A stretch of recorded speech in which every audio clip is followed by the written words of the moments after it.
This ZeroNow program is brought to you with the support of our founding partners. I'm just one person. Determined to bring us back to zero. I'm just one person. Determined to bring us back to zero. I am just one person. Determined to bring us back to zero.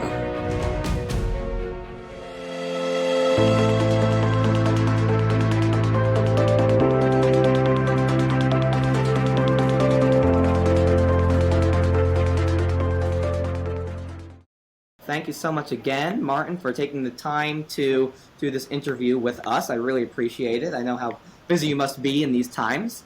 So let's start a little bit about your journey as an entrepreneur, as an innovator in the field of technology, and how your experience dovetails with campus and public safety. Yeah, that's a great question, Michael, and thank you very much for having me, and thank you for your efforts towards ZeroNow and this organization. It's a real privilege to be part of this, and your efforts are really appreciated. So a little bit about myself. About 22 years ago, I was a founder of a company called SmartView. And prior to founding the company, I had some experience in multimedia. So I was doing e-learning programs, where you could log in online and you could take a training program, maybe see some images, audio, video, and answer questions. And I had built a company called TrainerSoft, and that was an e-learning platform. And I sold that company. It's now part of IBM. But while I was running that company, I was thinking to myself, we have this platform. It was the early days of the internet. Michael, you're quite a bit younger than I am, but back then we used to connect with the internet using a dial-up and all that, and really, really slow connections. You'd see an image and it would like, so those were the early days of multimedia on the internet. And when I was running this e-learning company, I said, well, I imagine that there will be a future when people will want to use the internet to remotely monitor locations. And it could be their homes, it could be a business, it could be a school, it could be really anything, but anything that people care about that they wanted to be there when they couldn't be there. And the internet was a perfect vehicle for that. So I started SmartView. Way back when, in SmartView, really, we had wireless cameras that weren't even Wi-Fi. It was before Wi-Fi existed. We had built wireless cameras that would connect with this small box, and that small box would then connect to the internet, and then you could transmit video remotely. So you could watch video, and it was like a little postage stamp size video. It was teeny. We stored video in the cloud back then for $20 a month. It was little teeny videos. But it was a success. I mean, people bought it for all kinds of applications, everything from residential to businesses. So that was really kind of the start of the journey. Well, that sounds really cool. I'm interested sort of about it. It sounds like that you have been at the forefront of this transformation going on in the security world, from physical security, as you described, that more antiquated way of doing security, to now this transition into digital security.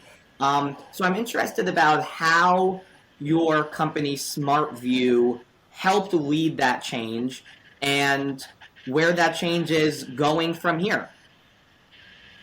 Yeah, excellent question, Michael. As we look at the physical security business, that's what we're talking about. So we're talking about cameras and access control. How do you get in and out of a building? Is the right person in a building?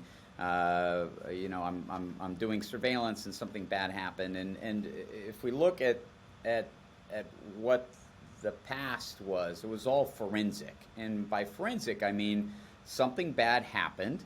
And I go back to the video recorder and I pull up the video and I say, oh, there it is. There's the person. They broke a window in a car, or there's a person who's not supposed to be on a campus who's there. But it was all forensic. It was after the fact. Something bad happened, and then we used the video for doing that investigation.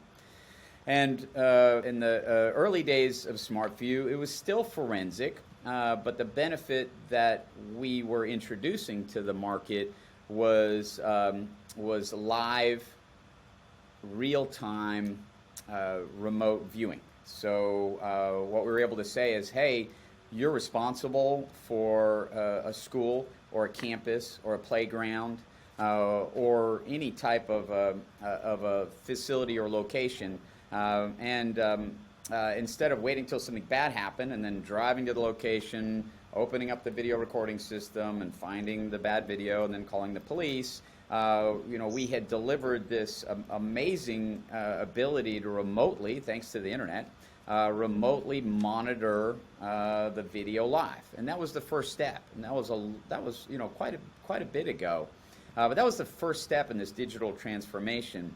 And the reason we use digital, the word digital, is like, hopefully all of us are familiar with like VHS tapes, and we really moved away from things like tapes, which is how surveillance was done, towards basically digital recording of the video. So when we say digital transformation for physical security, we're actually talking about the technology. We're moving from tape to digital, but we're also talking about how we run the business. So as things grew and our customer base grew, customers were interested in things like wireless cameras. They were interested in ease of installation, ease of setup, higher quality video, and then adding remote access to recorded video and remote access to managing my systems. So we have some customers now, many school districts up in Kansas, for example, and there's thousands of cameras and dozens of locations. So with these locations, with this digital transformation of physical security, I can know when a camera goes down. I think we've all heard of these horror stories, right? Something bad happens and the camera's not working. Or the recorder's broken. So now we started with live video, then we went to recorded video to remotely access, and then we started moving into management of physical security systems using the cloud. So now, me as a person who's responsible, I know all my cameras are up, they're all recording, I know all my systems are working as they should, and that's all real time. So that's that next step of the digital transformation, and that's still going on today. People are still moving away from a forensics mindset and a mindset of just, hey, I can remotely log in, to more kind of managing my entire physical security system using the cloud. And what the future holds, and there's a lot to talk about with the future, but I'll talk about in this specific context, Michael, is that we're moving away from, we're adding on to the forensics and the live viewing and then the recorded remote viewing and the management. We're adding on intelligence. So we've all heard of AI, and AI can mean a lot of things to a lot of people, but I'll give you an application of AI in physical security that's part of this digital transformation. So we have technologies we call video analytics. And a video analytic is really ML, machine learning. It looks at an image and it can see what's in an image. It can say that's a person, that's a car, that car is red. So we've had this technology for a while, and it's getting better and better. And you've probably seen some things out there where you ask the computer to build an image. Well, it can build an image because it understands what's in an image. So now we send this video to this computer, this technology, and it can say, oh, I'm looking at a parking lot, and in the parking lot there's 5 cars. One's red, 2 are blue, one's white. I see 3 people. They're wearing one's wearing a blue hoodie, one is wearing shorts, and one is wearing a baseball cap, and one has a backpack. So now we can start being proactive in security. So this kind of next phase, and it's happening as we speak, it's still rather new, is proactive security. So I can look for people of interest. So I know, hey, this person is not supposed to be in this building. They're not supposed to be on this campus. They're not supposed to be in the playground. So I can start looking, I can look for people ahead of time. And then someone can get an alert and say, hey, this person is here that's not supposed to be here. Now, we have to be well aware of things like facial recognition. In some states, that's illegal. Some states it is. Some states it was illegal, and now it's going to be legal again. So there's quite a bit of legal ramifications to things like facial detection. But we can also do things like like gun detection. So now you can set up a camera in front of in a parking lot and say, hey, there's a person carrying a gun walking through the parking lot. Now that's bad, right? No one should be carrying a gun in the parking lot of a school. So now I have immediately I can say, yes, that's a weapon with a 90% accuracy or 80%, whatever it is. And then I can, using proactive security, I can say, lock down doors, notify the police, notify the principal, muster people. We can go through a whole bunch of processes. So as we look at where we've gone from a physical security standpoint, I'm mostly talking about video surveillance. These are the things that are happening, like moving forward from forensics to proactive security. Mm-hmm. Yeah, proactive security is something that I've talked with a lot of people about throughout this series, and I think it's so important, this idea of being able to prevent a tragedy before it even happens, as opposed to just figuring out ways to respond when it does, actually figuring out a way to prevent it from happening in the first place. And I think that this transition away from forensic security and into digital security, as you've described, is a critical component to executing that.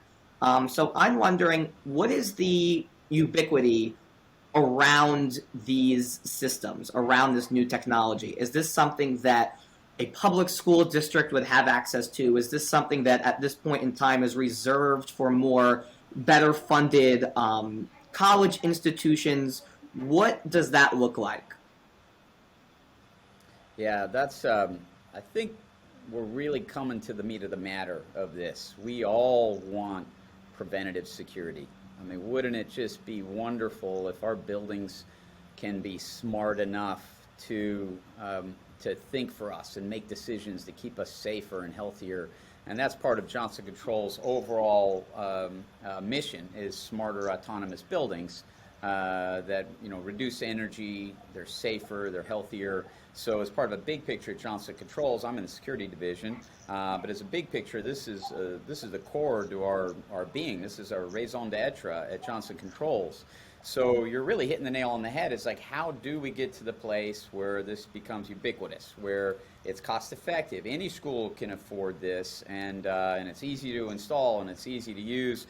And the sad part is that we're pretty far away from that. We have a long ways to go, and there's a lot of technologies. I'm definitely a techno guy, so I think technology can almost solve every problem, and I'm certainly have been proven wrong many times on that. But I'm a firm believer that technology can help us through a lot of things.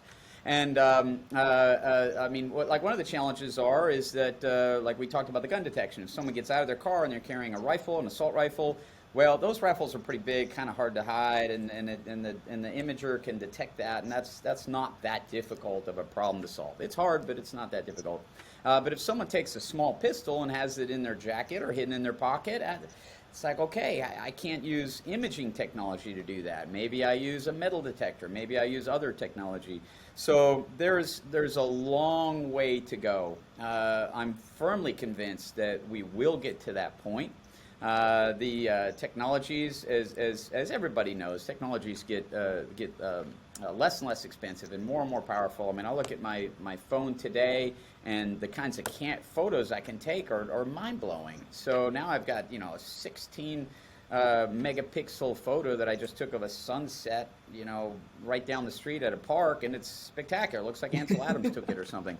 So when I see that kind of technology, I say, so imagers are getting more powerful, higher resolution. So what does that mean? I have more dots. I can analyze video better. I can really understand my environment better. And not only am I maybe looking for a gun, but let's say I'm looking for behavior. So, when you get out of the car, Michael, when I get out of the car and I come to work, I pretty much do it the same way every day. I park in the same spot. I get out. I grab my backpack out of the back seat. I walk in. It usually takes me 3-4 seconds to walk from my car to the door. I have a certain habit. I have a certain way of walking. And so now computers can start analyzing that and say, well, hey, here's hundreds of people walking in a school, for example, and this is their normal behavior. Does anybody have their hands up in the air? Well, normally people don't. Are people carrying big packages? No, that's unusual too. Are people kind of like in a group and maybe moving quickly? No, that's unusual. Is a person like loitering around a vehicle for a long time? Can a computer say that's suspicious activity? And my answer to that is yes. I think we can detect suspicious activity. Are we going to be right all the time? No, but we can start saying, hey, that's unusual, that's different, that's not how things normally happen in front of the school every morning. There's a person or two people that are loitering near a van that's never been here. We've never seen that van before. What's that van doing here? We ran the license plate. It's an out-of-state license plate, so why is there a van with an out-of-state license plate and two people that are loitering around that van? So now I'm not detecting a gun, I don't have a metal detector, but I'm just using the power of machine learning and video intelligence to be more proactive. So, the answer to your question is yes, we will get there. But the follow-up to the question is we're not really where we want to be yet. I mean, we do have a ways to go, and we can make it cost-effective. All this will get much more cost-effective. Mm-hmm. So, everything that you just said sounds really interesting and compelling to me, but something that came into my mind were the potential legal and political ramifications around something like this. A lot of people are scared of a surveillance state or of having their privacy infringed on. So I think that when people hear about technology that monitors their behavior, it breeds a lot of skepticism and paranoia within the public. So what are some steps that you're taking to help mitigate that? And are there validity to those concerns? And how are you going about remedying them so that people don't feel uncomfortably watched by technology? Yeah, that's a really amazing point that we deal with every day. So Johnson Controls has an entire team of attorneys and product experts that meet weekly, and we review the laws from all around the world. We're a global company, so we review laws from all around the world. So the first step is there's laws. Our government is there most of the time there to protect us and say, well, hey, your privacy is important, so people can't take your picture and use it for whatever they want. Your privacy is important, so your audio of you talking can't be recorded in certain places. So we do have laws that are there that are built to protect our privacy. So the first step is there's laws and regulations, and if we feel that we have an issue with something like that, then everybody needs to speak up, and we need to pass a law about it. So there are quite a few laws today to protect our privacy that hopefully people are aware of. So we at Johnson Controls have a whole team that's investigating that on a regular basis on making sure we're following the law when it comes to physical security. So the second part to this is, you would ask if this is valid. It's very valid. It's very valid. I don't want people to know what I'm doing and who I'm talking to or who I am and where I am all the time. It kind of bothers me a little bit when I get a little message from Google that says, how did you like Mike's barbecue store? I'm like, how did you even know I was here? And I kind of don't like that. So I'll be honest with you, I'll share a lot of this. That's kind of surveillance, right? They know I went to Mike's barbecue. They know I spent $13. So how did I like Mike's barbecue? It's like, wow. Yeah, not too happy that you know I was there. A little bit different, but similar, right? So I totally understand when people are saying, I don't need a camera watching me. I don't, this makes me uncomfortable. So I respect that, and it's a valid point. So I think there is a balance that happens. So if like, for example, for me, if someone said, well, hey, Marty, in the parking lot on your way to work, we're going to have a bunch of cameras. And those cameras are there to make you safe, and we're looking for people who might have abnormal behavior. Let's say it's at night. I work late a lot, so I walk out in the parking lot, and my car's the only one out there. So imagine if there's another car. Why is there another car out there? Why is somebody acting unusual or loitering around the car? So I have to balance my, my personal privacy with, what's my security worth? And I don't have the answer to that. That's something we as a society need to determine, what's best. So I think there's A, it's all valid concerns. B, there's a balance that we all need to work out. Like, for example, in Europe, surveillance is just an accepted part of life. I mean, there's cameras everywhere. They're all part of public life. And I think in England, for example, they've really come to the point where they've said, this is something we're willing to do for our safety and our security, and we're willing to give up some privacy, that when I leave my house and I walk down to the corner to go to the grocery store, that I'm walking in front of 3-4 different cameras. I'm not saying it's right or wrong. I'm just saying that that's what one society has done. So it's an excellent question, Michael. It's something that we're going to have to work on as we go through this and find the right balance. Mm-hmm. Yeah, and I also think that when you're integrating this technology into private businesses, it sort of is up to them whether or not they want to implement something like this. I mean, when I go to the grocery store, I just saw a sign. I live in Manhattan. I saw a sign at my favorite grocery store, Italy, that said, by entering the Italy grocery store, you consent to being videoed, you consent to being photographed, you consent to being potentially interviewed or asked questions. And I read that sign, and I still proceeded into the store because I didn't care. But if somebody did feel uncomfortable, they would know that that was a possibility and then decide to shop elsewhere. So I guess I'm wondering what component messaging has with this. If we want to integrate this into a college or into a public school, is there a sign that needs to be posted? Is there a waiver that needs to be signed? How does that work? Yeah, that's a really good insight and really interesting that you caught that. I don't think a lot of people even notice those kinds of things. I do. Obviously, you're a pretty intuitive person, so you caught that sign like, wow, this is interesting. So I'm being recorded, audio, video, and I may have some other responsibilities by entering this store. So I think you asked about messaging. Messaging is so important, and messaging is so important with everything you do. If you're going to ask a person out on a date, how do you ask them on a date? I mean, how you deliver your message is really important, and it's still the same question. I'm asking you for a date, so I'm asking people, hey, are you guys okay? We're gonna have surveillance cameras up. So how do I present that data? Do I say this is for your security? This is how we use the data. Your data never leaves the university. It's only here. We don't share it with any public entity. So as you message this higher level of security and maybe higher level of data gathering that you're not getting at your house, but maybe you're going to get it when you go to work or when you go to a university or a public school, how do we message that data and we have to be super transparent. We have no option. We have to be very transparent. We're recording video of you. We store it in a computer here at the university. It never leaves the university unless the police ask for it and they have to have a warrant. Then we can give it to the police. We never share it with the public or media or anyone else. So I think if there's a lot of transparency, which is hard, it's hard to understand. A lot of people, I mean, like you and I, we understand things. We may be fairly technically savvy, but a person who's not technically savvy may go, wow, that's a lot of stuff. I'm kind of concerned about that. What does that mean that data is only stored here?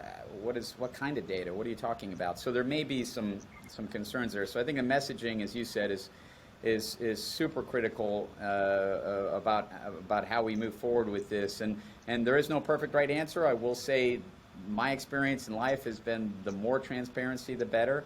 The more that I let people know, I go, this is everything. This is how we do everything. And then, like you said, you have the choice. You don't have to go to this store. You can go to another one. Now, when it comes to a public school, people don't have a choice, right? These children have to go to school. And so that's where the messaging and transparency and getting buy-in from parents, it's all going to be a critical part of it. Yeah. It also just comes down to, what we're willing to sacrifice for our safety. Obviously, people are uncomfortable with the idea of being recorded and monitored, but we're also uncomfortable with the idea of not a lot of security in our schools and sending our kids to a place that is not utilizing all of the technological innovation that we have available to us. So I think that it's an ongoing philosophical discussion, moral discussion, technological discussion about what are we going to do, what trade-offs are we willing to make to improve the safety for our children and for each other. So I'm really excited that we were able to have that conversation. I'm curious with our last few minutes, what is next? What does the future look like for these innovations? We talked a little bit about making it accessible, making it ubiquitous. What are some ways that you and your company is going to go about getting this into as many places as possible? Johnson Controls has a history of leadership in the physical security industry. We file a significant number of patents. We have significant investments in innovation, and those innovations can take many different forms. And I'll talk a little bit about some of those. And also, Johnson Controls is committed not only to a safer world, which is core to our mission, but a more sustainable world. So how do we combine physical security, safety, health, along with sustainability? So a couple things. As I look at the future of physical security, the first thing that pops in my mind, which is you may find interesting, is I think about business models. You're like, what the heck does a business model have to do with physical security? So today, if I'm a school, so I live here in Nashville, Tennessee, so if there's a middle school down the street, and if they called me up today and said, hey, Marty, we need an all-new camera system. Ours just died. We've had it for 10 years, and it's just old.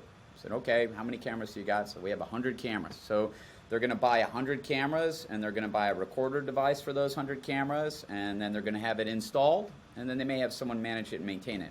So today, how that happens is there's something called a capital expense, or CapEx. So now the school goes to the school board and says, we need $100,000 to buy our new surveillance system because ours just died. So that's the typical business model today, and it still happens everywhere today.